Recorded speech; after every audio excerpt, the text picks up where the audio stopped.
malaikat, ada satu malaikat, dia kalau berzikir subhanal aliyil a'la, subhana rabbiyal a'la, subhanak haitsu kunta, subhanaka haitsu kunta, subhanak. Isinya para malaikat itu subhanallah, subhanallah, subhanallah. Ketika kita sholat baca subhanallah, subhana rabbil azim, subhana rabbil a'la, itu udah sama kayak ibadah seluruh malaikat yang ada di langit sana, Pak. Syaratnya satu, mengenal yang kita sebut, yaitu Allah subhanahu wa ta'ala. Malaikat itu dari awal dicipta bacanya satu aja, subhana rabbil a'la wa bihamdi, subhana rabbil azim wa bihamdi. Apa? Jadi malaikat A subhana rabbil a'la, malaikat B subhana rabbil azim, malaikat ini subhana rabbil azim wa bihamdi. Semakin banyak zikirnya, semakin mulia malaikat itu. Nanti akan semakin banyak sayapnya. Apa kata Rasulullah ketika aku naik, dalam hadis Imam Tabrani, hadisnya hasan, naik ke langit, Allah mi'rajkan, aku melihat ada seorang malaikat. Jika dia ingin menembus langit dan bumi sekejap, maka dia akan menembusnya. Jika dia ingin menutup langit dan bumi sekejap, dia akan menutupnya. Lalu aku berkata, zikir yang aku dengar darinya adalah subhanaka haitsu kunta. Apa terjemahannya itu? Maha suci, maha hebat engkau ya Allah, sehebat menurutmu, bukan menurutku. Inilah makna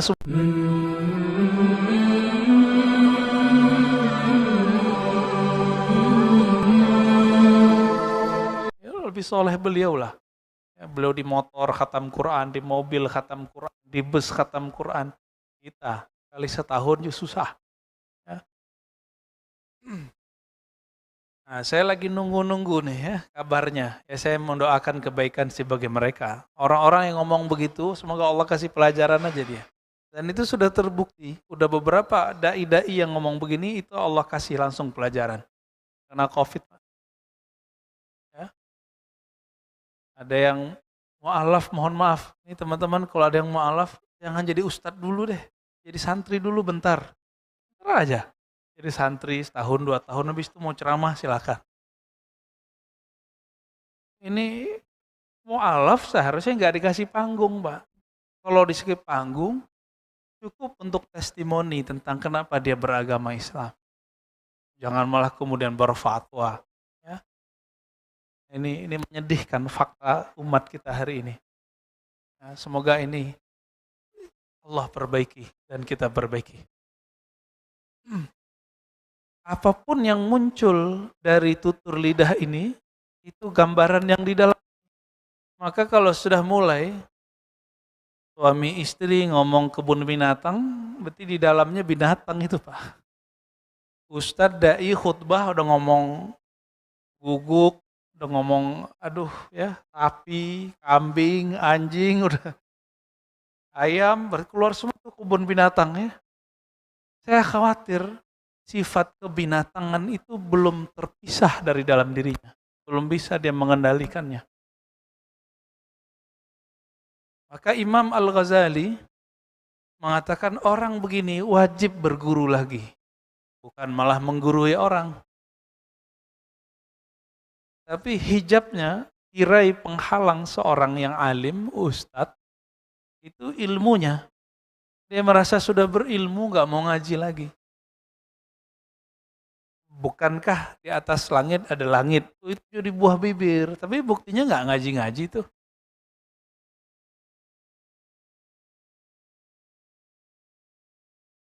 Kita sedih nih ulama banyak meninggal, habaib banyak diambil nyawanya oleh Allah. Benar nggak?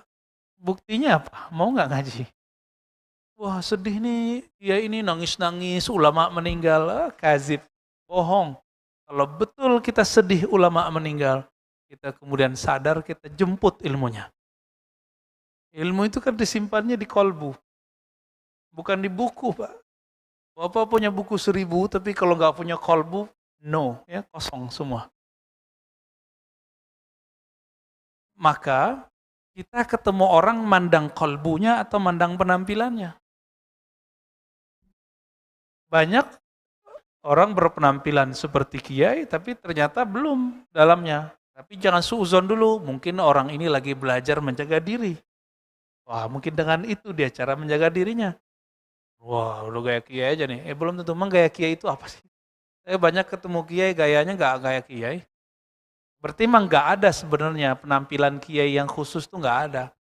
Yang ada adalah kolbu yang khusus pada seorang kiai. Seorang ulama, seorang habib, seorang syekh.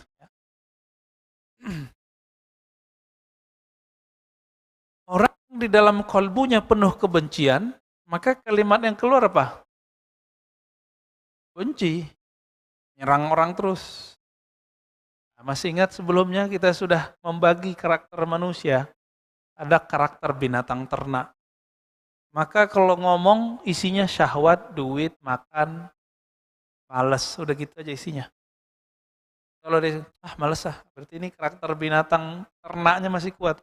Disebut karakter bahimiyah. Ya. Ini Imam Ghazali nulis di kitab Kimia Sa'adah, beliau menyebutkan ini membuat orang malas. Sering ngeluh, ya? Ada orang sering ngeluh, ngeliat berita apa ngeluh, ngelihat apa aja ngeluh. Ini karakter ini, hati-hati. Sedangkan yang kedua, karakter yang mana? Masih ingat? Karakter binatang buas. Nah, kalau binatang buas ini mau cari kesalahan orang terus, ingin menguasai orang terus. Ini kelihatan dari diksi-diksi kalimatnya. Kalau dia seorang suami istri, pengennya menguasai pasangannya, pengennya menghardik pasangannya, pengen nyari kesalahan di keluarga, jadi di rumah itu nggak ada yang nyaman.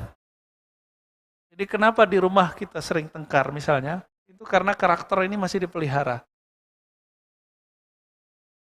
Kalau dia seorang guru, seorang mu'alim, seorang ustadz, maka mimbar-mimbar jadi kotor, Pak. Mimbar-mimbar jadi kotor. Cuma karena beda politik, kalimat sesat keluar. Kalimat-kalimat kafir keluar. Nah, hati-hati ini. Ini kita sudah melalui di tahun-tahun sebelumnya. Semoga tahun ke depan nggak terjadi lagi itu. Berapa banyak kantor-kantor di zaman-zaman pemilu kada sebelumnya, ya, masjidnya itu betul-betul bikin sakit telinga, Pak. Sampai beberapa sahabat saya udah nggak mau lagi Jumatan. Kenapa nggak mau Jumatan, kita tanya. Ya, bikin dosa, Ustaz. Apa yang terjadi? Oh, ternyata masjid, mimbarnya sudah menjadi ajang orang menyampaikan luapan emosinya. Nah, ini menyedihkan. Ya.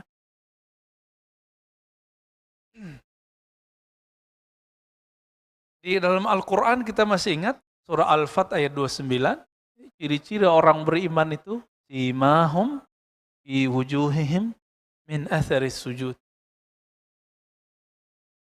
Tanda keimanan mereka itu adalah ada bekas sujud di wajahnya. Wajah itu bahasa Arab, bisa artinya wajah ini, bisa artinya sesuatu yang menghadap kepada manusia. Atau yang menghadap kepada Allah. Maka kita menyebut wajah itu wajahiyah lilladzi fataras samawati wal ard. Aku hadapkan wajahku kepada pencipta langit dan bumi. Wajah juga berarti ada wajah zahir, ada wajah batin. Wajah zahir menghadap makhluk, tapi wajah batin menghadap Khalik. Kalau wajah batinnya menghadap Khalik, pasti kalimat-kalimat yang keluar adalah nama-nama indah dari Sang Khalik. Inilah yang disebut man ahsaha dakhalal jannah. Allah punya 99 nama. Siapa yang ahsaha, mengulang-ulangnya, merenunginya, memasukkannya ke dalam kalbunya, pasti itu yang keluar. Maka tidak mungkin kendi gelas teko yang berisi hitam, kopi, keluarnya susu. Tidak mungkin. Kecuali kopi susu, gado-gado lagi. Isinya air mineral, putih bening, pasti keluar bening. Jadi kita nggak usah kemudian menilai orang, cukup kita nilai diri kita sendiri. Saya kalau dengerin khutbah itu kadang ngeri-ngeri sedap, Pak. Ngeri khutbah.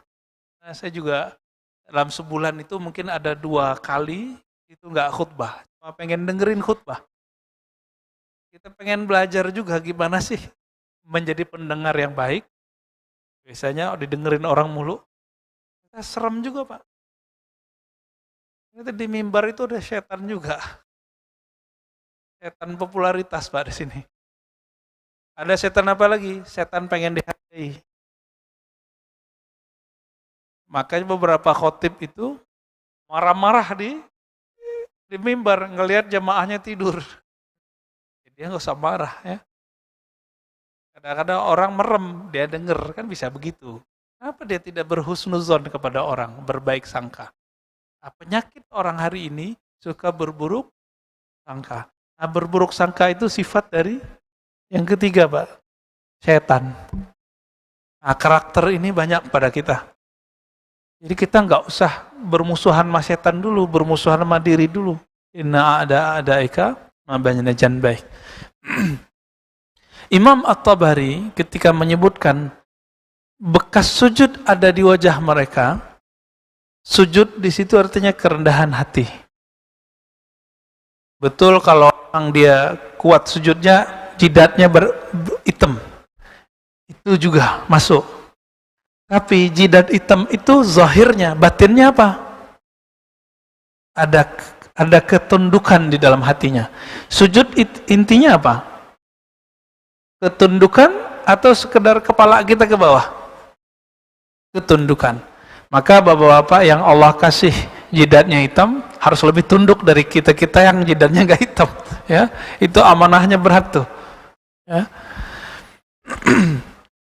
Kadang-kadang setan itu ngomong, waduh jidatmu hitam nih, kamu ahli sujud nih, hati-hati. Kita baca aja ta'awuz, a'udzubillah minasyaitonirrajim. Kadang-kadang nggak lewat jidat, Pak, lewat kopiah. Kadang lewat baju, kadang lewat sarung, kadang lewat serban. Tergantung setannya mau masuk dari mana. Karena setan mengalir dalam semua pembuluh darah kita. Jadi nggak ada yang selamat Pak di sini.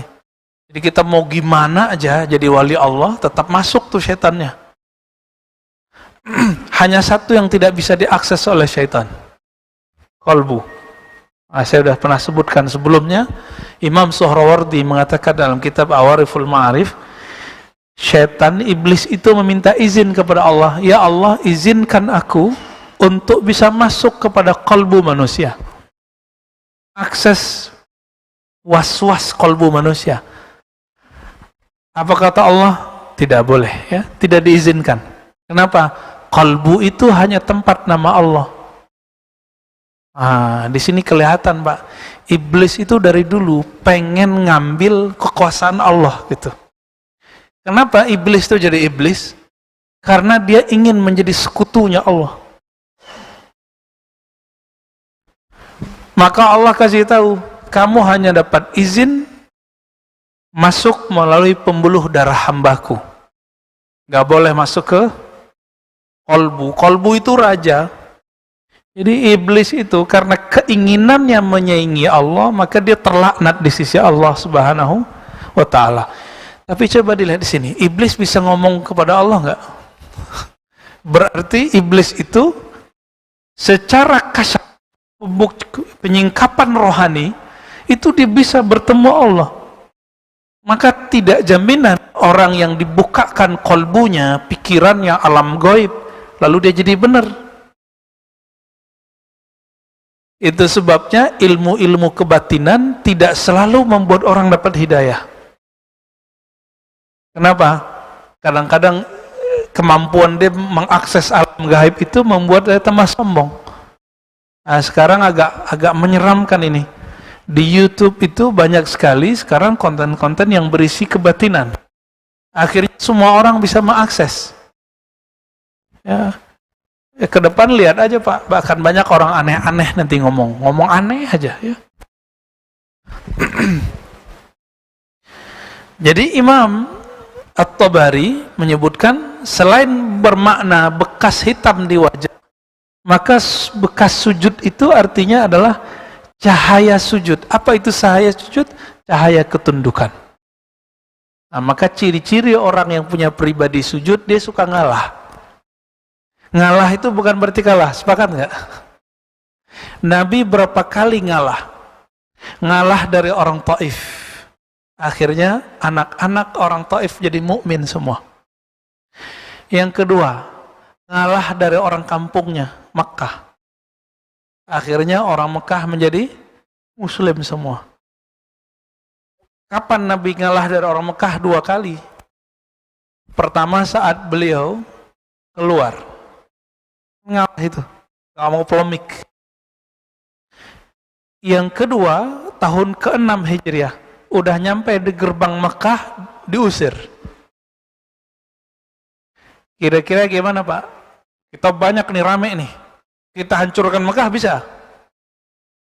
Umar mengatakan, ya Rasulullah, apakah agama kita benar? Apakah engkau benar-benar Rasul? Kok ngalah gitu? Jadi dalam pikiran Sayyidina Umar, benar itu mesti menang. Sedangkan dalam targetnya Nabi, menang itu belum tentu benar.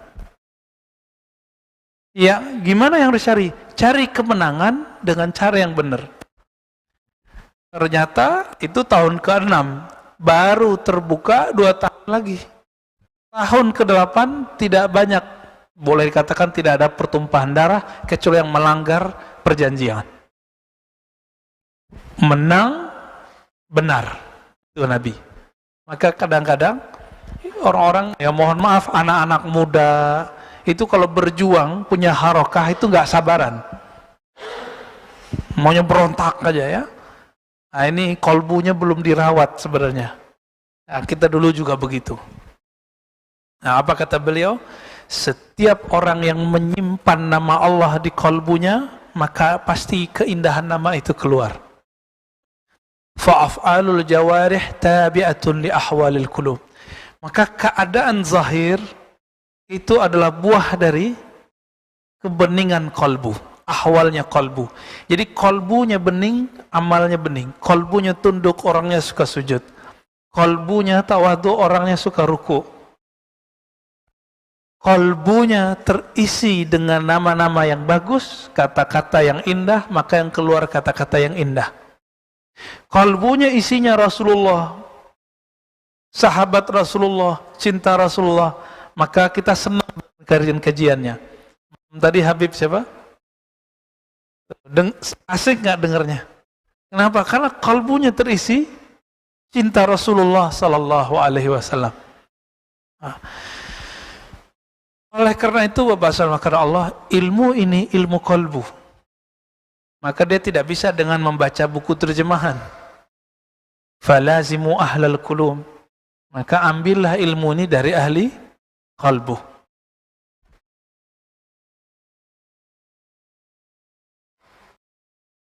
Apa kata beliau di sini? Orang yang di dalam kalbunya ada kejahilan kepada Allah, maka ketika dia berkata-kata, ketika dia berbuat, pasti ujungnya jahiliyah. Nah, tapi jika di dalamnya mengenal Allah, maka orang itu sudah punya arah. Siapa yang punya arah dalam hidup? Orang yang mengenal Allah. Kita mau ngapain sih? Ya. Perjuangan kita mau ngapain? Ya mohon maaf pengurus masjid, ini ngurus masjid buat apa? Mau gagah-gagahan, mau khidmah kepada Allah, atau mau apa? Orang yang konflik di suatu yayasan, suatu pesantren, sama Pak. Jadi konflik seperti yang ada di suatu masjid, itu di pesantren juga terjadi. Pesantren ustadz enggak semua. Ustadz semua, kejadian di mana-mana, tanya semua pesantren. Dan itu sudah lumrah. Maka beliau katakan, ya di kalimat sebelumnya kan ada. La tastaghrib wuqu'ul aqdar manumta fi hadhihi dar. Kenapa dunia ini begini? Udah masjid aja masih polemik, ya yayasan pesantren aja masih polemik, majelis pikiran polemik. Bahkan majelis para syekh sufi yang katanya hatinya penuh dengan nama Allah, wiridan, zikir, berjamaah, itu ada konflik. Konflik internal ada. Kenapa? Setan itu kan tinggi ilmunya. Setan itu ribuan tahun zikrullah, Pak. Maka kalau orang membanggakan zikirnya, itu lewat sama setan. Jangan cukup zikir untuk ngelawan setan. Harus ada ma'rifatullah, mengenal Allah. Kalau enggak mengenal Allah, lewat sama iblis. Nah, dan ma'rifatullah itu, mengenal Allah itu basicnya satu, akidah syariat. Maka setiap ilmu mengenal Allah yang bertentangan dengan syariat pasti batal. Tapi banyak orang yang ilmunya zahir-zahir doang, nggak mau masuk ke bagian ma'rifat ini. Pikiran kita, makanannya adalah berpikir. Berpikir mengatakan iya tidak, masa sih gitu.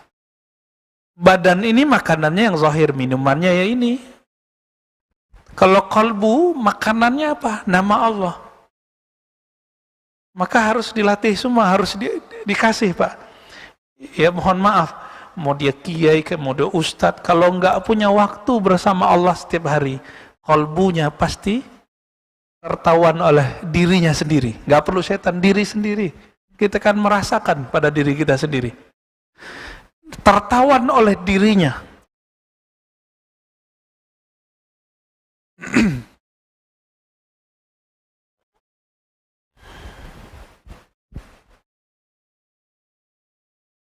Maka orang-orang yang merasakan hal seperti itu, langkahnya cuma satu.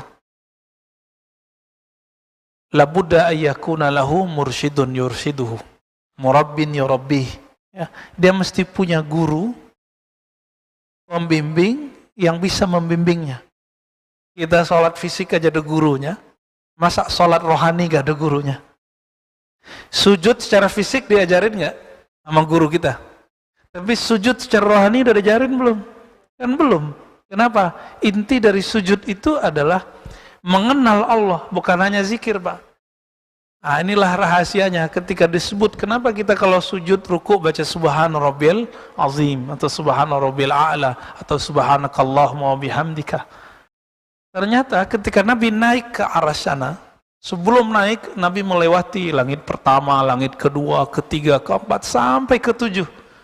Apa kata beliau? Yang saya dengar malaikat, ada satu malaikat, dia kalau berzikir subhanal aliyil a'la, subhana rabbiyal a'la, subhanak haitsu kunta, subhanaka haitsu kunta, subhanak. Isinya para malaikat itu subhanallah, subhanallah, subhanallah.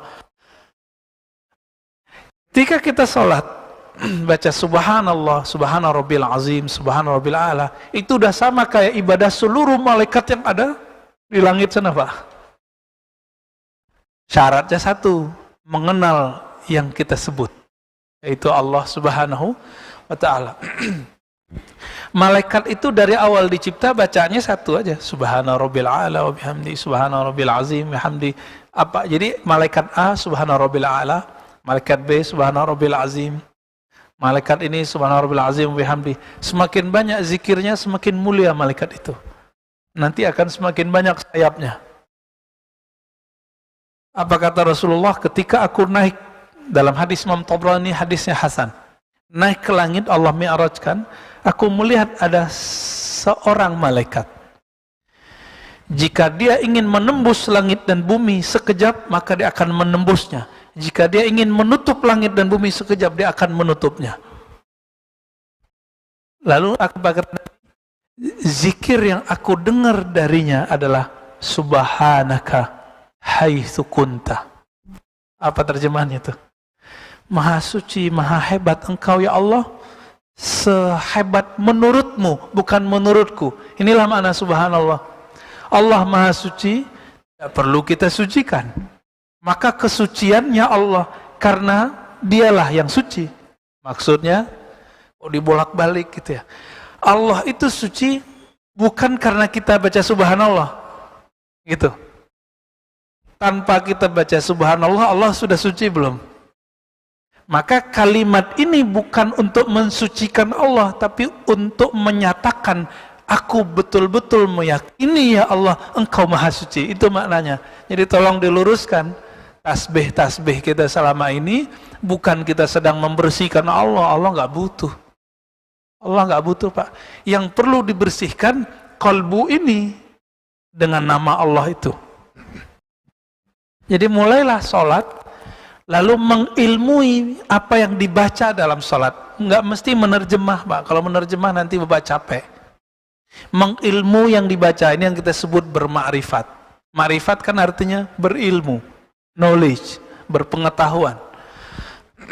Ada malaikat yang memikul arasy.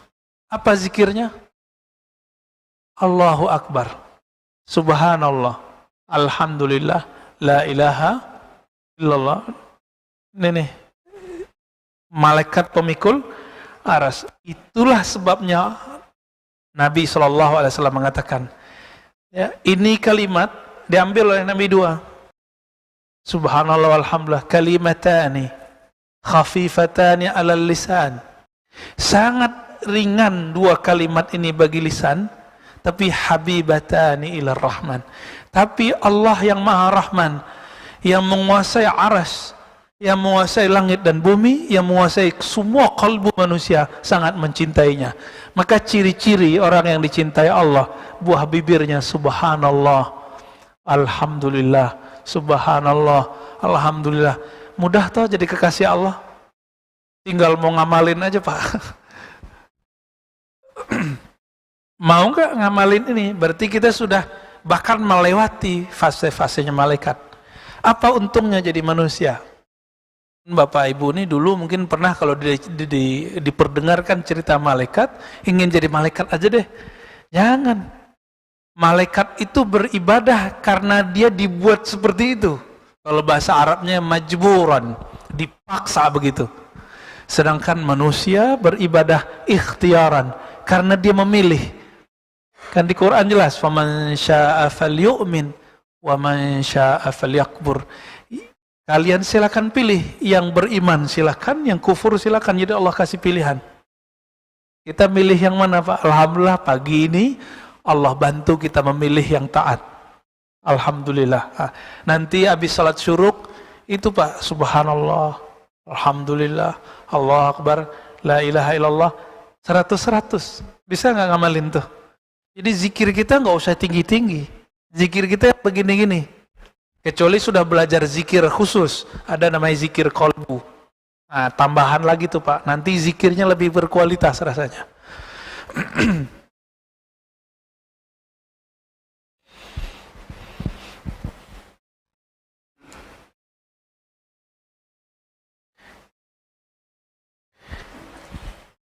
Jika di dunia itu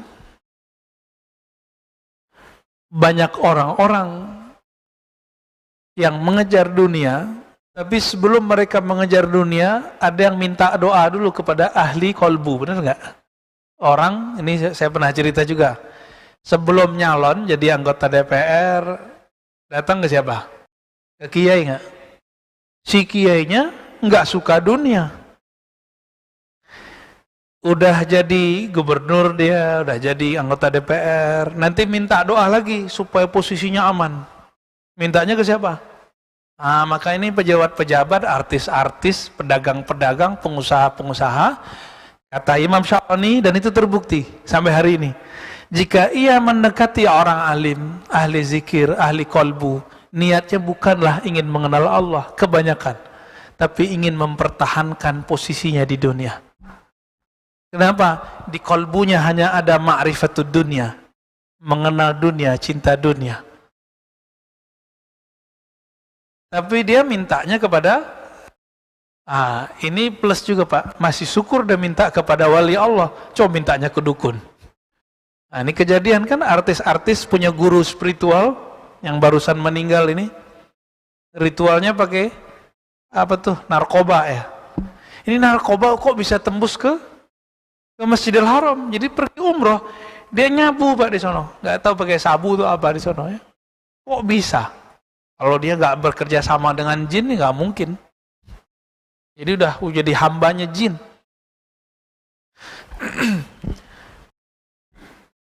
Di antara orang alim, kenapa ada orang alim yang berkarisma? Kita lihat, Ini karismanya grade-nya A, yang ini grade-nya B, ini C. Kita berasa begitu. Kenapa, Pak? Karena kemuliaan seorang alim tergantung ilmu yang disimpan di kolbunya. Ahli fikih, kemuliaannya di ilmu fikih, ilmu zahir, yang tampak-tampak. Maka ilmu yang tidak tampak, dia nggak bisa bahas. Jadi ahli fikih itu nggak akan bisa membahas sholat khusyuk. Kalau dia bahas sholat khusyuk, kita ketawa. Atau malah nyusahin orang. Ciri-ciri ahli fikih kalau bahas sholat khusyuk apa? Caranya cuma satu, memahami yang dibaca. Ya repot, kalau yang nggak kuliah, nggak nyantri kan repot, Pak. Kuliah agama atau santri di pesantren. Ini bapak-bapak ini akan kelimpungan. Di sini dulu ada kursus bahasa Arab. Hasilnya apa? Ya. Kita bertahun-tahun ngaji, Pak. Banyak yang nggak jadi di pesantren. Tanya teman-teman kita yang tamat pesantren. 6 tahun, 7 tahun di pesantren, pas kuliah hilang. 6 tahun di pesantren, dagang hilang, jadi PNS hilang. Kok bisa begitu? Ya begitulah ilmu. Ilmu kalau nggak diasah, nggak ada asa, pergi deh. Ada ahli kolbu ini bertingkat-tingkat juga. Ada yang kolbunya bisa mengenal nama Allah, nama doang. Orang ini sudah spesial. Kalau dia doa, dia tahu cara manggil nama Allah. Ini bapak ini, kalau saya panggil, hoi, sini, mau nggak datang? Pasti nggak mau datang. Ya, ada seorang tamu saya datang ke tempat pusat kajian kita di Ciputat. Dia udah ngerasa sesuatu ya. Datang ke saya, terus tasnya di belakang. Dia trek-trekin orang belakang, sini, tas gua. Ya orang bingung, kamu manggil siapa? Sebanyak itu orang di dalam. Nggak ada yang mau ngambilin, akhirnya dia ngambil sendiri tasnya. Kenapa? Karena nggak memanggil dengan nama. Itu baru makhluk, apalagi Allah. Allah itu mengatakannya, walillahil asma'ul husna. Allah punya nama-nama yang indah. Nah, maka ada rumus, Pak. Silakan dijadikan kaidah dalam diri kita. Apa kaidahnya? Pengenalanmu kepada Allah dimulai dari pengenalanmu dengan nama Allah. Nah, seberapa banyak nama Allah kita kenal, sebanyak itulah pengenalan kita kepada Allah. Ini level 1, Pak. Orang di sini udah jadi kekasih Allah, udah wali Allah orang begini. Jadi dia tahu nama Allah. Maka jika dia berdoa, dia memanggil, itu bukan dengan lisannya dia memanggil, tapi dengan kolbunya. Kenapa? Karena Allah hanya memandang kolbu, tidak pernah memandang lisan. Innallaha yanzuru ila qulubikum. Maka orang ini sibuk mengisi kolbunya, bukan mengisi lisannya. Maka Allah, coba orientasi kajian kita sekarang, orientasi mewarnai kolbu, mengisi kolbu. Kenapa? Yang dipandang cuma kolbu. Yanzuru ila qulubikum, udah jelas itu dalam hadis yang sahih. Allah cuma pandang kolbu. Maka jangan berpakaian, berpenampilan, kecuali niatnya untuk menjaga kolbu. Nah ini kan berat nih, pakai gamis kayak saya ini misalnya, ngerasa diri suci kan repot. Padahal pakaian begini ya orang nggak bener juga di Arab pakai baju begini, Pak. Tapi karena saya punya memori, guru saya waktu ngajar dulu bajunya begini. Maka setiap kali pakai baju ini ingat guru gitu, Pak. Kalau ingat guru, ingat ilmunya. Disebutlah ini rabitah. Ya. Ingat ikatan kolbu dengan guru. Ini sederhananya begini. Biasanya yang begini perempuan, Pak, istri, ya, perempuan secara umum. Perempuan tuh paling ingat simbol. Dikasih hadiah, dikasih baju, dikasih cincin, dikasih, ya, begitulah dia ingat terus. Maka bapak ini bisa jadi lupa kapan istrinya lahir, kapan anaknya lahir, ya enggak? Lupa nggak? Kalau istri mungkin nggak lupa, anak yang lupa. Sering lupa, ya kan? Karena kita suka melupakan memori, sedangkan bagi perempuan itu penting. Kenapa? Perempuan diberi Allah kelembutan hati, maka ciri-ciri orang yang lembut itu suka mengingat, Pak. Kalau diangkat gimana nih? Ciri-ciri orang yang kalbunya lembut, dia suka mengingat nama Allah Subhanahu wa ta'ala. Karena yang paling baik kepada kita Allah, bukan pasangan, Pak. Yang nggak pernah khianat sama kita ya cuma Allah. Kalau pasangan mungkin pernah khianat, kita pernah khianat, kita pernah rusak, tapi Allah tidak pernah mengkhianati hambanya. Yang ada cuma hamba mengkhianati Allah Subhanahu wa ta'ala. Kita lagi sholat aja udah khianat, ya mohon maaf, Pak. Kepala nih sujud, hatinya sujud nggak? Kalau nggak khianat sudah itu. Kepalanya ruku itu adalah ta'zim, menghabiskan ego, menghormati, respect kepada Allah Subhanahu wa ta'ala. Tapi kalbunya kok enggak? Banyak orang sujud merasa sujudnya paling bagus, samping kiri kanannya enggak bagus. Nah, kan udah kenal lagi tuh. Ada setan sholat, ada. Kita udah masuk sholat, dia masuk. Nah, ciri-cirinya satu, kita suka mengingat yang bukan berkaitan dengan Allah. Ketemulah di hadis Nabi bahwa ternyata setan itu berbicara ketika kita sholat, uzkur kaza, kamu ingatlah ini, kamu ingat gak ini, ingat gak ini, maka tiba-tiba kau imamnya udah ruku gitu kan, kejadian gak? Ya, tapi dan udah nyampe di sini, alhamdulillah lah ya, alhamdulillah.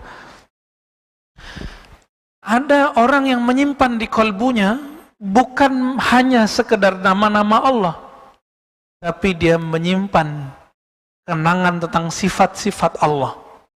Nah, ini kalbunya naik lagi nih. Orang ini, jadi jika ada dua kiai beradu doa, satu ingin memenangkan A, satu ingin memenangkan B. Yang menang yang mana, Pak? Kalbunya.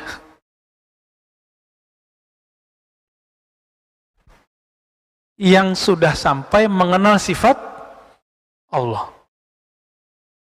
Jadi satu kali dulu, waktu pemilu-pemilu dulu, seorang kiai saya ngomong, ini kita ini rame di dunia nih, gerakan dunia kita sudah bagus nih, tapi kita sepi naik ke langit. Maksud beliau adalah, kita ini rame, kawar-kawar di WA, mendukung fulan, tapi jarang yang menembus langit ketika berdoa. Maksudnya gimana? Backup wali-wali yang mengenal Allah dengan nama dan sifatnya kurang banyak. Sehingga kalah. Dan itu sering terjadi, Pak. Sering terjadi, ya.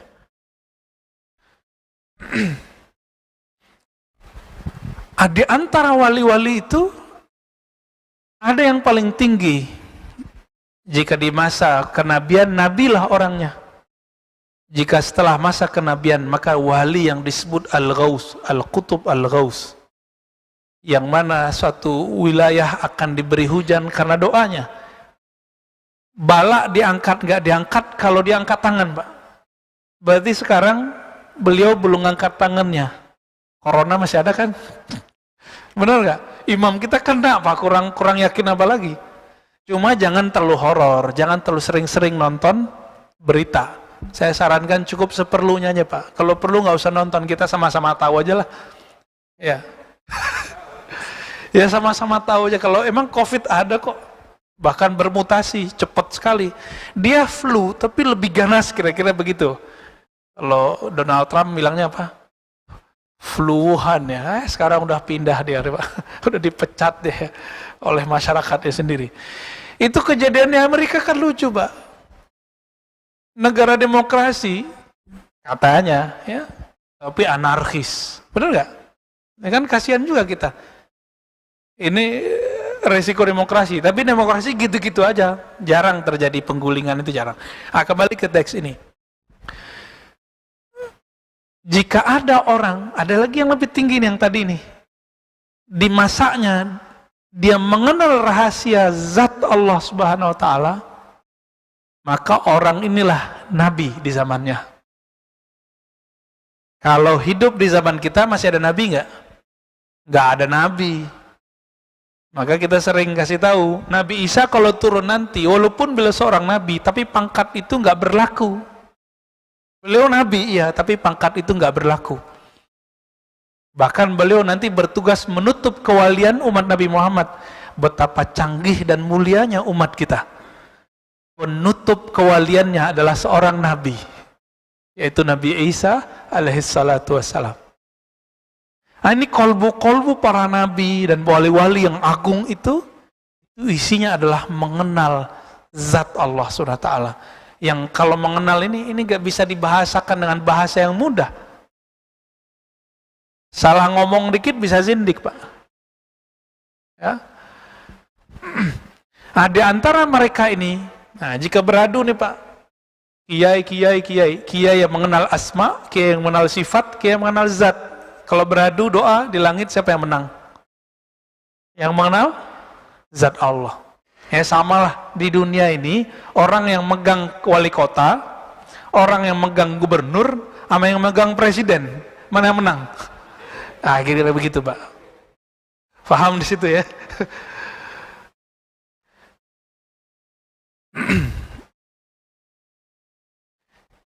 Jika demikian, maka perbendaharaan rahasia yang paling utama yang tersimpan di kolbu apa?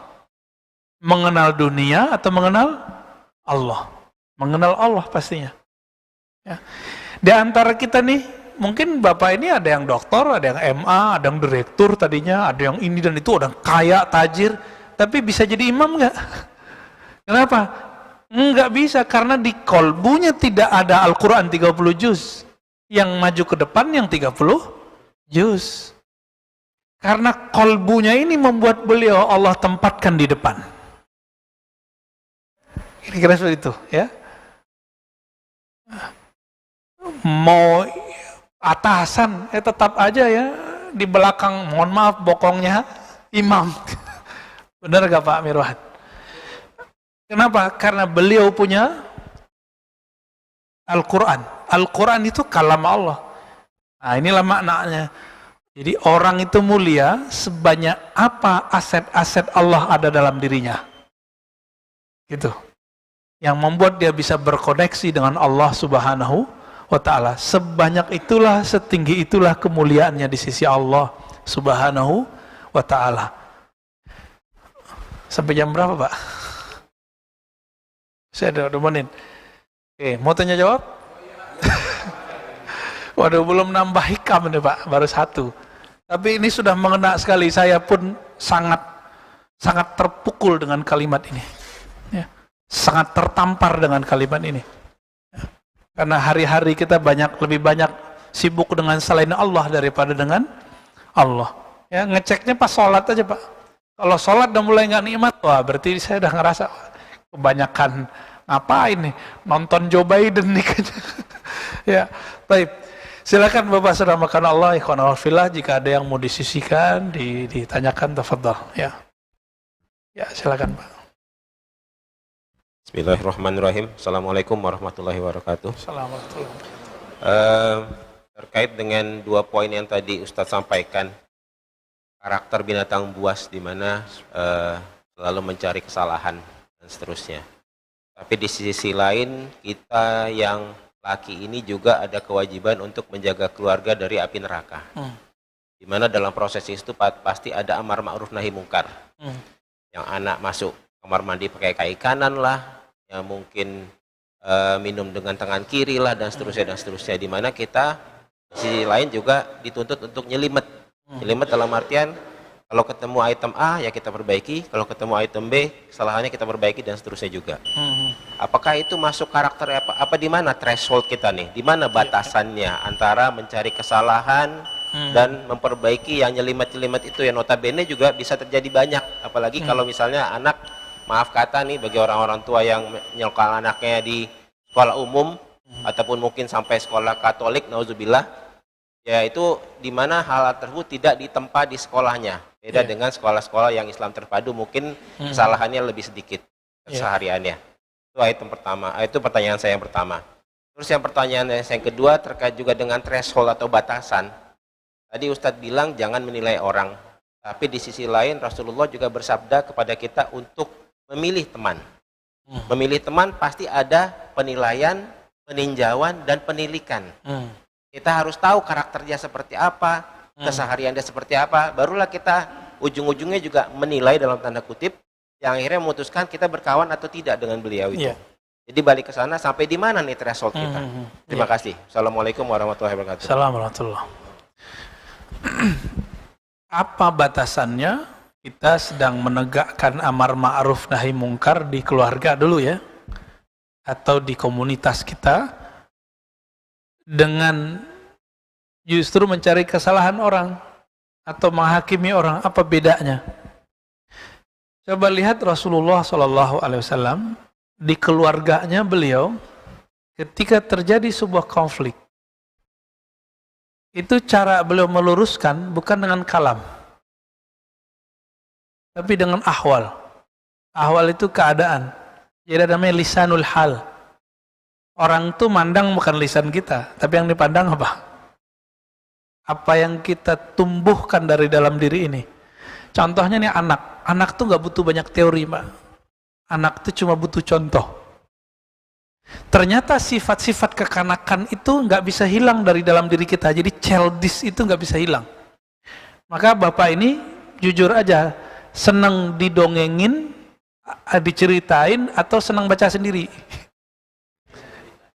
Ceritain aja kan? Sama anak-anak tuh begitu. Jadi gak usah banyak teori sama anak. Jadi anak itu tidak pernah memandang kalam kita. Yang dia pandang cuma perbuatan. Nabi pernah berkata kepada para sahabat, kalian ini seperti anak-anakku, aku seperti orang tua kalian. Kalam ini terbukti, Pak. Di musim haji, Nabi SAW nyuruh para sahabat nggak putus wudhu. Nggak ada yang dengar.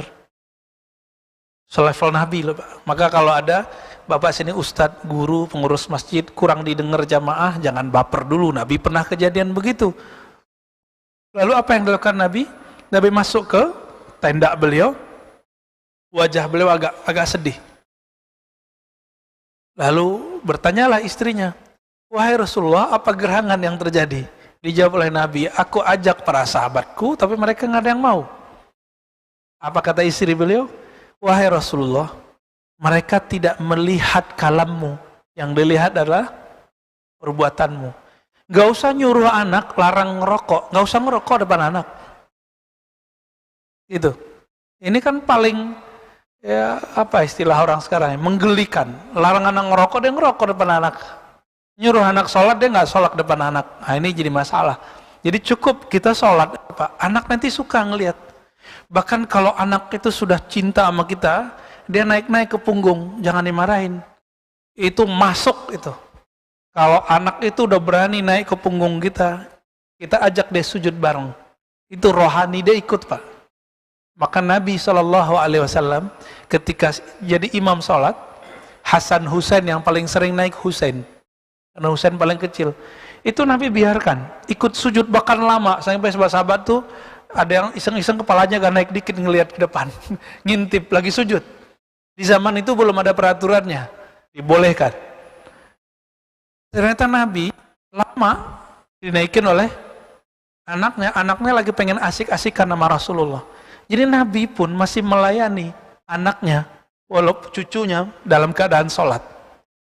Pulang-pulang gak dijewer tuh cucunya, enggak dimarah-marahin. Kita yang begitu, saya kan begitu Pak sama anak saya dulu. Ya, bersik di masjid, ya kita terus ya. Ada yang kita jewer. Dulu nggak tahu kalau digendong itu malah sunnah.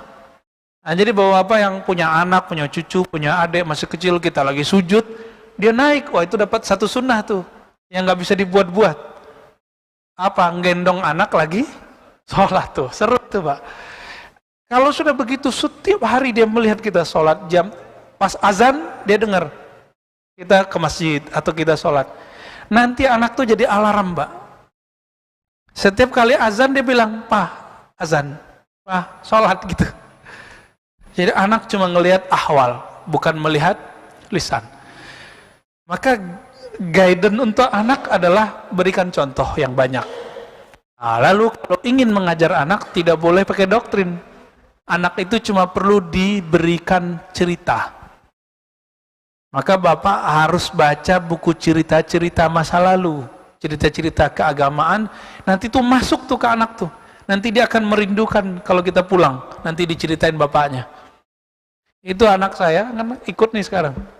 Itu senang kalau ceritain Imam Mahdi, Nabi Khidir, Nabi Isa, Nabi Muhammad.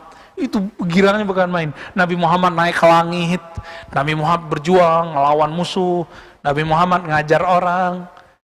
Di akhir zaman nanti turun Imam Mahdi berhadapan-hadapan dengan Dajjal. Itu senangnya bukan main diceritain. Dan itu masuk Pak, nggak perlu kita pakai teori macam-macam. Ya. Jadi caranya amar ma'ruf itu bahasa Arab. Ma'ruf artinya sesuatu yang pantas untuk orang yang kita ajak. Itu arti ma'ruf. Ma'ruf juga berarti sesuatu yang dikenal oleh orang itu. Jadi kita mau ngajak sesuatu bukan hal yang baru bagi dia. Tapi hal itu dia tahu kalau ini baik. Bagaimana mungkin kita ngajak dia sholat kalau kita nggak nyontohin dari kecil? Kalau udah biasa dia ngelihat. Nanti pas gede kita ingetin, itu baru namanya ma'ruf. Sekarang kebalik. Orang mengajak ma'ruf tapi caranya mungkar. Mungkar bahasa Arab artinya sesuatu yang tidak dikenal kebaikannya. Si anak, si keluarga belum mengerti apa yang kita mengerti di sini. Apalagi mazhab bapak sebagian, kalau perempuan istri nggak boleh sholat di rumah, misalnya begitu. Akhirnya kita ngaji, dia nggak ngaji. Syukur-syukur dia masih ngaji online. Syukur-syukur ngaji online-nya benar kan? Sekarang ngaji online juga banyak yang nggak benar Pak. Ya, banyak perceraian terjadi, cekcok rumah tangga terjadi karena suaminya ngaji di mana, istrinya nggak boleh. Akhirnya istrinya ngaji lewat handphone. Tinggal tunggu 2 bulan, 3 bulan cekcok. Lihat aja Pak, setiap tempat, setiap masjid ini kejadian. Kita nanganin masalah ini udah capek, ya. Maka saya harap suami-suami kalau ngaji di mana ajak aja istrinya. Ustadz gak boleh perempuan sama masjid. Yang ustadz siapa? Ya, yang mengatakan gak boleh itu ustadz mana? Nabi ketika subuh hari pulang-pulang bawa Sofia, ada sahabat 2 berseberangan. Apa kata Nabi? Hei sahabatku, jangan salah paham ini. Sofia. Dari mana? Dari masjid. Ini Nabi datang ke masjid berdua. Hadis Sahih Bukhari dan Muslim. Aisyah itikaf di masjid. Tapi Aisyah ketika masjid sudah rame, tempat seperti ini nggak ada. Dulu nggak ada namanya ruang khusus perempuan. Nggak pakai tirai, karena dulu kain mahal. Dulu kain mahal Pak. Sehingga sahabat itu mesti jingkrang semua. Jingkrang itu udah jadi khas. Udah jadi khas dulu. Jika ada yang di bawah mata kaki, pasti orang belagu. Orang semuanya jingkrang, kok dia di bawah raja-raja aja gitu. Ya. Akhirnya ketika masjid sudah rame di zaman Umar dan Utsman, rame, laki-laki di sebelah belakang, perempuan kepepet. Laki-laki kalau sholat, ya mohon maaf di zaman kita juga begitu. Zaman Rasul kejadian. Sahabat itu ada yang badui, kalau sujud itu kan nggak ada tirai ya, ngintip yang di belakang Pak. Ada di Quran, ada di hadis. Maklum kayak anak kecil kalau sujud ngapain? Ngintip-ngintip orang kan? Nah sama, dulu para sahabat karena mereka masih kecil secara keilmuan, ngintip lagi sholat. Sampai kemudian mereka dewasa secara rohani, secara keilmuan, baru nggak ngintip lagi. Abu Hurairah diancam sama ibunya, kamu kalau tinggalkan agama Muhammad, hadis Imam Muslim, hadis sahih, maka saya tidak mau makan. Hari pertama bingunglah Abu Hurairah, apakah Abu Hurairah menghardik ibunya? Enggak. Halal darahnya? Enggak. Hari kedua dia melihat ibunya sudah mulai kelaparan. Nah, ini memang karakter perempuan dari dulu begitu nih. Ya sebagian. Kalau lagi nggak seneng tuh ngancem orang lain dengan menyiksa dirinya. Ya, playing victim ya namanya. Akhirnya datanglah Abu Hurairah kepada Rasulullah, wahai Rasulullah tolong doakan ibuku, malah minta doa. Nah, ini ma'ruf namanya. Jangan ngajak yang ma'ruf dengan cara yang mungkar. Kapan kita perlu pakai lidi? Lidi itu kalau sudah sifatnya urgen. Kita udah ajak dari umur 7 tahun. Umur 10 tahun belum mau, sesekali keluarin Pak lidinya. Nakut-nakutin aja. Awal-awal anak itu takut sama lidinya. Lama-lama dia takut sama yang punya lidi. Kalau udah dewasa, Dia bukan hanya takut sama yang punya lidi, dia takut dengan yang menciptakan lidi dan yang punya lidi, yaitu Allah Subhanahu wa ta'ala. Itu yang disebut ma'ruf. Jadi ma'ruf itu memahamkan apa yang kita ajak, itu pertama. Yang kedua, menghantarkan dia kepada pemahaman itu secara bertahap. Nah, ini yang disebut ma'ruf. Kalau sudah melalui tahapan ini, lalu anak itu melanggar, keluarga kita melanggar, baru kita nahi mungkar. Jangan kebalik-balik. Ini satu paket, nggak boleh dipisah-pisah. Jadi amar ma'ruf nahi mungkar nggak boleh dipisah-pisah. Baik. Yang kedua tadi tentang, saya lupa Pak, menilai orang. Nabi kan bersabda, al-mar'u ala dini khalili. Seseorang itu karakternya tergantung karakter komunitasnya. Maka kita perlu melihat karakter mana yang mau kita ambil. Jadi melihat orang, ini pantas nggak jadi teman atau tidak pantas. Bukan untuk menilai dia, bukan untuk menjudge dia, tapi kita untuk menjaga diri. Itu boleh Pak. Ini yang dikatakan oleh Sayyidina Ali. Ya, hati-hati terhadap musuhmu cukup sekali, tapi hati-hati terhadap temanmu berkali-kali. Karena teman itu paling gampang untuk jeblos kita. Bapak nggak ngerokok nih misalnya. Nanti kalau punya teman yang ngerokok, ada aja cara masuknya. Walaupun hukum merokok diperdebatkan ya. Jadi kita memandang orang, perbedaannya karakter reptil. Kalau sekarang kita nyebut karakter reptil. Otak reptil kan ada di sini ada. Itu kalau mandang orang itu musuh, Pak. Mandang orang itu keburukannya. Lalu dia hindari. Bedanya apa manusia? Manusia kalau memandang orang lain, kalau muncul misalnya karakter buruk pada orang itu dia amalkan hadis Nabi, al-mu'min mir'atul li akhihi. Seorang mukmin cerminan bagi saudaranya. Imam Sya'rani mengatakan, jika kita melihat keburukan pada orang, lalu kita nggak suka, maka coba bercermin, kalau saya bersifat itu, pasti orang nggak senang juga. Nah, itu maksudnya. Jadi semua dipulangkan ke kita, bukan untuk menjudge dia. Nah, ini perbedaan cara pikir ahli hukum dengan ahli kolbu. Ahli hukum kalau ngelihat orang untuk ngejudge dia, Pak. Tapi kalau ahli kolbu melihat orang, nanti dipulangkan ke dirinya. Kalau saya jangan begitulah gitu. Ya. Oke, silakan.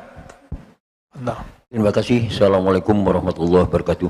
Assalamualaikum warahmatullahi wabarakatuh. Ini agak berkaitan juga dengan pertanyaan tersebut, tapi ingin lebih jelas. Jadi dalam kita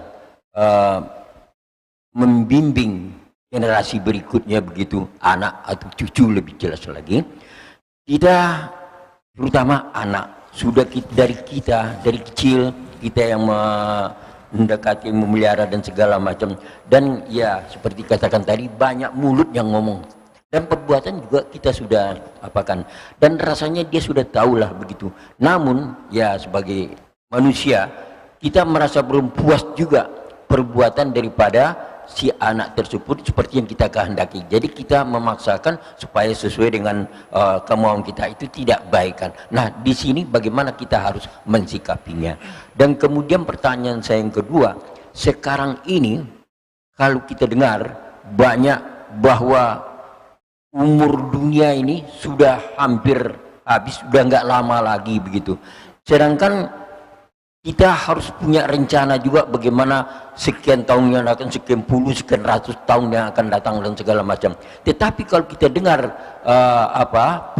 penyampaian, apalagi kejadian-kejadian, wah ini entah besok entah lusa sudah nggak ada lagi.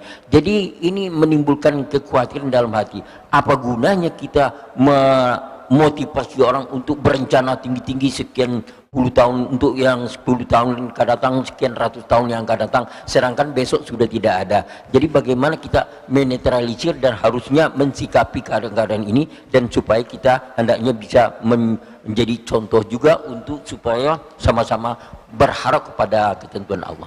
Terima kasih. Assalamualaikum. Yang kedua aja Pak ya, yang pertama udah kejawab tadi ya. Kajian akhir zaman maksudnya ya. Kajian akhir zaman kok bikin cemas. Emang tujuannya itu Pak. Jadi kajian akhir zaman itu supaya kita waspada, biar nanti kalau kejadian nggak kaget. Jadi kajian akhir zaman itu salah satu sunnah Nabi. Nabi itu pernah bercerita tentang akhir zaman, dimulai dari ya sampai zuhur nggak berhenti, asar lanjut lagi, terus maghrib lanjut lagi, sampai besok terus, sampai 2 hari 2 malam, 2 hari 2 malam, nggak berhenti. Itu Nabi cerita akhir zaman aja kerjaannya. Sehingga sahabat itu ada perasaan ketakutan. Cuma kan beliau bersama Nabi. Apa kata Nabi? Ana hajijun alaikum. Ya, kalau nanti Dajjal keluar, saya yang akan jadi hujah kalian. Yang ngelawan mereka. Maka nggak usah khawatir. Nanti kan ada pewaris Nabi. Namanya Al-Mahdi. Allah itu adil, Pak. Bahkan rahmatnya lebih banyak daripada keadilannya. Kalau kita minta keadilan Allah, wah kita masuk neraka semua. Sholat kita nggak ada yang khusyuk. Ya, ilmu kita nggak ada yang mumpuni. Ikhlas kita dipertanyakan semua. Karena Allah itu berbicara selalu dengan rahmatnya. Maka bismillahirrahmanirrahim lebih banyak. Nggak usah khawatir, Pak, nanti. Itu sengaja. Kan tugasnya Nabi, basyiran wa nazira.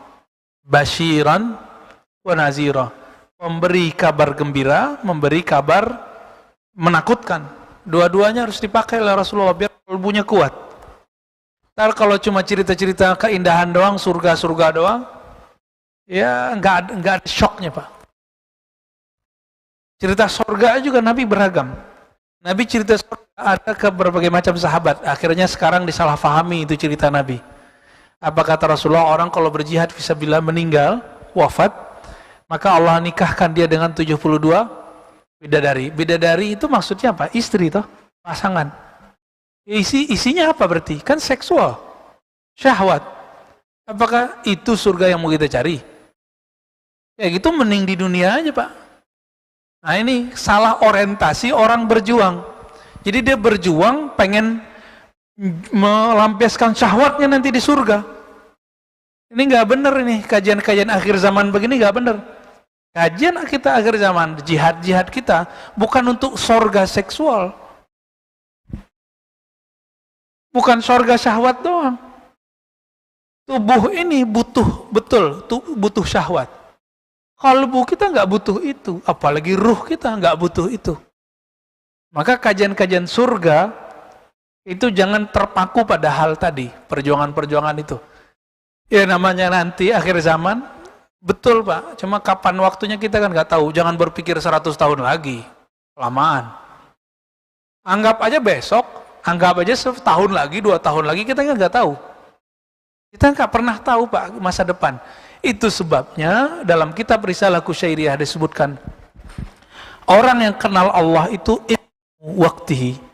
Dia nggak pusing mikirin masa depan, penting dia siap nggak hari ini untuk masa depan.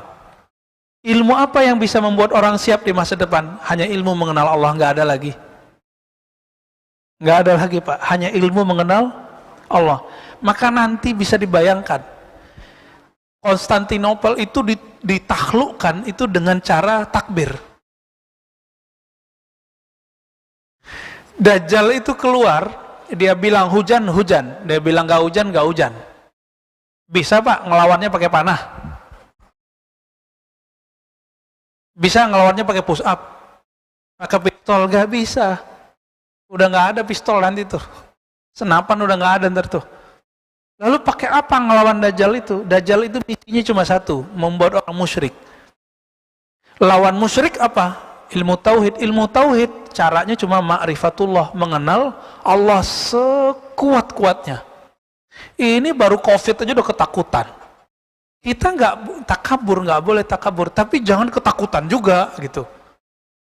Ini virus ketakutannya lebih berbahaya daripada COVID, ya kan? Lebih berbahaya. Nanti lihat aja Pak, ke depan akan ada penyakit baru yang tumbuh di masyarakat, penyakit takut yang berlebihan. Coba aja lihat nanti kita tunggu masanya, ya. Maka kalau nggak punya nih nur di dalam kolbunya, nur nama Allah, ya salam, ya lewat kita. Jadi nggak usah terlalu khawatir Pak. Bapak belajar ilmu mengenal Allah, latihan zikir, praktek setiap hari. Ini yang dilatihkan. Kalau umur Bapak panjang, mungkin jadi pengikutnya Al-Mahdi. Tapi kalau Bapak rajin sholat, rajin baca Quran, di kolbunya nggak ada mengenal Allah, nanti salah orientasi. Benerlah kata Nabi. Nanti di akhir zaman akan muncul ya orang-orang yang baca Qurannya itu Masya Allah ya. Tapi bacaan Qurannya nggak tembus sampai ke leher aja, nggak tembus apalagi ke kolbunya. Orang ini orang simbol, jadi sibuk dengan simbol-simbol agama. Jadi nanti tentara Dajjal yang paling dahsyat itu pakaian agaknya sama kayak orang-orang soleh. Tapi dia mau bunuh orang-orang yang dianggap berbeda faham sama dia. Beda faham politik sama dia, beda faham agama sama dia. Disembelih nanti sama mereka Pak. Jadi kita mesti punya jalan ini. Nggak cukup dengan cuma ngaji-ngaji atau zikir-zikir doang. Harus mengenal Allah Subhanahu Wa Taala. Jadi jangan senang dulu sama tahajud kita Pak. Orang-orang yang bunuh Sayyidina Ali itu suka tahajud. Tapi dia tidak punya pengenalan Allah dalam dirinya. Sehingga semakin dia merasa soleh, semakin dia merasa benar. Nah, ini ciri-ciri setan yang ada di dalam dirinya. Setan itu bertahun-tahun, ribuan tahun ibadah di surga. Sehingga dia merasa benar. Maka hari ini siapakah pewaris setan? Yang dia jika dengan banyak amalnya, bertambah riadohnya, latihan-latihan zikirnya, dia bertambah paling benar. Hati-hati Pak di situ. Ya, yang kita sudah melihat setiap tahun ini dimainin sama setan bertubuh manusia. Setan kan ada yang manusia, ada jin, benar nggak? Nah, ini banyak Pak, banyak. Ya, banyak yang ngomong di mimbar juga banyak. Jangan-jangan saya juga masuk. Kita hati-hati di situ. Maka kita bertawus, muhasabah tiap hari. Gitu Pak ya? Saya ada? Pak Mirwan. Afwan Habib, ada pertanyaan dari YouTube. Oke. Assalamualaikum warahmatullahi wabarakatuh. Assalamualaikum. Buya izin bertanya, bagaimana cara mengenal Allah di dalam salat kita dan memaknai ihsan di setiap ibadah-ibadah kita dan zikir-zikir kita agar semua ibadah dan zikir kita membekas. Panjang sekali nih. 12 pertemuan nih. Cara ringkas mengenal Allah. Itu aja ya. Ternyata cara ringkas mengenal Allah itu sudah dititipkan ilmunya dalam doa iftitah. Wajjahtu wajhiya lilladzi fataras samawati wal ard. Aku hadapkan wajahku kepada pencipta langit dan bumi. Tubuh kita ini dari bumi. Sedangkan roh kita ini satu jenis, bahkan lebih mulia jenisnya daripada malaikat yang mereka ada di langit. Roh-roh para nabi ketika nabi naik ke atas, itu kan di mana? Ada di langit gak? Ada di langit Pak. Bahkan lebih tinggi lagi, jadi mereka bebas mau kemana aja. Maka roh ini dari sisi Allah, sedangkan tubuh ini dari tanah. Ketika kita sholat, kita pulangkan semua itu kepada asalnya. Pulangkan tubuh kepada tanah, berarti kita hina. Kembalikan roh hanya kepada Allah. Nah itulah innalillahi wa inna ilaihi raji'un ketika dia orang itu belum mati. Ini yang disebut mutu qobla'an tamutu, mati sebelum mati. Jadi cara ringkas mengenal Allah, matikan diri sebelum mati. Itu caranya yang tadi. Ya, wallahu taala alam. Ini pengennya ringkas ya. Kalau pengen yang ribet ada lagi. Ada tahapannya, fadal. Ya. Buya, masih ada pertanyaan dari YouTube. Assalamualaikum Buya. Assalamualaikum. Izin bertanya, apakah rasa resah dan gelisah bisa jadi karena gangguan jin? Enggak. Nah, ini mohon maaf ya Bapak-bapak yang suka ruqyah. Ruqyah itu sekarang banyak yang sudah terjebak kepada praktek kebatinan. Bukan ngikutin sunnah Nabi lagi. Rasa resah itu sebabnya cuma satu. Surat Ar-Ra'd ayat 28. Ketahuilah hanya dengan menyebut nama Allah kolbu menjadi damai, tenang. Maka dibalik, ketahuilah kolbu menjadi resah, gelisah jika tidak menyebut nama Allah. Biasanya nanya lagi tuh orang, Ustadz saya sudah zikir, saya sudah nyebut nama Allah. Kan sudah. Nyebut nama Allah nggak ada kata sudahnya. Ya, Al-Ahzab, ya lazina amanu zkurullaha zikran katsira. Wahai orang beriman, sebut nama Allah sebanyak-banyaknya. Maka kebahagiaan orang di dunia, ketenangan jiwa orang di dunia itu tergantung berapa nama Allah yang dia simpan di kolbunya. Berapa time, berapa lama dia menyebut nama Allah dalam jiwanya. Jadi bukan karena jin. Jangan buruk sangka, nanti jadi penyakit jiwa. Ya. Jadi orang-orang yang suka berprasangka kepada jin, jin jadi bingung, kok nyala-nyalain gua? Ya, nanti jadi gila-gila separuh, Pak. Khawatir. Kalau datang ke dokter psikiater dibilang, wah ini punya masalah kejiwaan, ini kan bahaya. Ya, isi saja dengan nama Allah. Kalau belum tahu tekniknya, cari ahlinya. Ini kesalahan kita cuma satu aja, sakit fisik datang ke dokter fisik, dengan sakit kolbu nggak mau datang ke dokter kolbu. Atau bingung kali ya, bingung, ini banyak di ustadz-ustadz yang mana nih, jangan-jangan ustadznya juga bermasalah kolbunya. Ya semua kolbu kita bermasalah, masalahnya ngerti nggak cara menyelesaikan masalah. Nah, carilah guru ustadz bukan yang suci, tapi yang bisa menyelesaikan masalah itu. Gitu. Dia tahu tekniknya. Ada lagi? Cukup? Terakhir ya. Assalamualaikum warahmatullahi wabarakatuh. Assalamualaikum. Tadi ma'ruf artinya mengingatkan ya Ustaz ya? Bukan ma'ruf amin Pak ya? Itu dia saya mau tanya.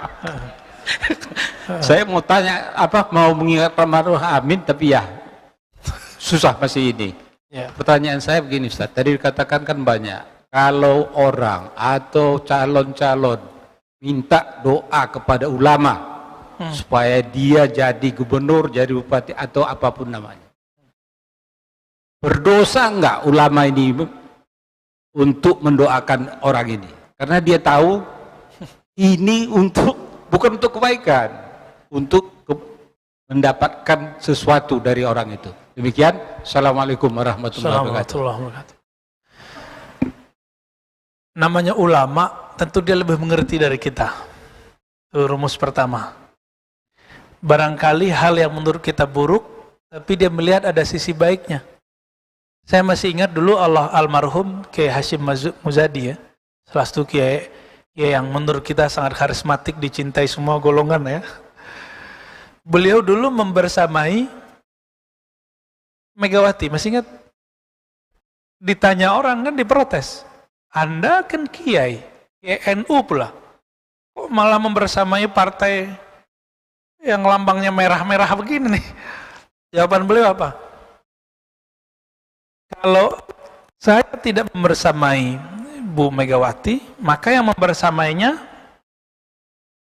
orang selain saya yang dia punya agenda lain yang berbeda dengan agenda kita.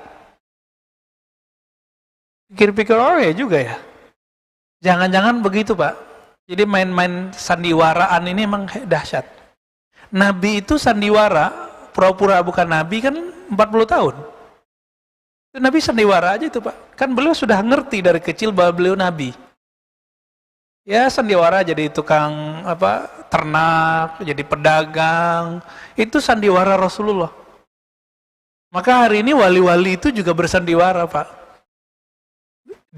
Dia ada maksud. Maka rumus pertama Bapak pegang. Namanya ulama yang mengenal Allah, dia lebih tahu rahasianya dibandingkan kita. Dan yang kedua, dosa nggak? Kalau ulama pasti tahu dia cara doa. Kalau yang minta ini orangnya bakal nggak benar, pasti doanya ya Allah luruskan orang ini. Kalau nggak usah deh naikin gitu. Pasti doanya begitu Pak. Atau seperti ulama di Al-Azhar, Syekhul Azhar dan ulama Hayatul Kibar, itu mereka ketika ada ini maju, dilihatlah mana yang paling sedikit mudaratnya. Maka itu yang didoakan beliau. Itu sebabnya kita bingung juga nih, Mursi naik pakai demokrasi, tapi diturunkan. Ternyata di tengah jalan, menurut ulama Al-Azhar sudah ada orientasi yang berubah, yaitu kan ijtihad mereka. Kita nggak paham juga sampai sekarang. Sampai sekarang kan itu orang-orang bertanya, apa nih sebabnya? Oh ternyata ada rahasianya Pak. Ada rahasianya. Kita mungkin nggak susah nerimanya, apalagi kita simpatisan misalnya. Paling itu Pak, husnuzon aja sama mereka. Husnuzon sama mereka. Cukup Pak ya. Saya tutup dengan kalimat hikmah tadi. Apapun yang tersimpan di dalam kolbu, maka itulah yang akan terlahirkan dalam lisan, dalam perbuatan. Mari kita isi kolbu kita dengan nama-nama Allah. Mari kita isi kolbu kita dengan cinta Rasulullah sallallahu alaihi wasallam. Subhanakallahumma wa bihamdika asyhadu an la ilaha illa anta astaghfiruka wa atubu ilaik. Allahumma ya Rahmanur Rahim, ya Ghaffar ya Ghafur, ya Allah yang Maha memandang kolbu kami. Pandanglah kolbu kami dengan keridaan-Mu ya Allah. Penuhilah kolbu ini dengan nama-Mu yang indah ya Allah. Penuhilah kolbu ini dengan keyakinan kepada-Mu ya Allah. Dan hidupkan kami dengan keridhaan-Mu ya Allah. Wafatkan kami dengan cinta-Mu ya Allah. Masukkan kami ke alam barzakh. Bangkitkan kami, tembuskan kami masuk ke surga-Mu dengan ridha-Mu, dengan cinta-Mu. Jangan Engkau pandang kami dengan keadilan-Mu ya Allah. Pandanglah kami dengan rasa mahabbah dan rahmat-Mu. Rabbana atina fid dunya hasanah wa fil akhirati hasanah wa qina adzabannar. Wa sallallahu ala nabiyyina Muhammad walhamdulillahi rabbil alamin. Assalamualaikum warahmatullahi wabarakatuh.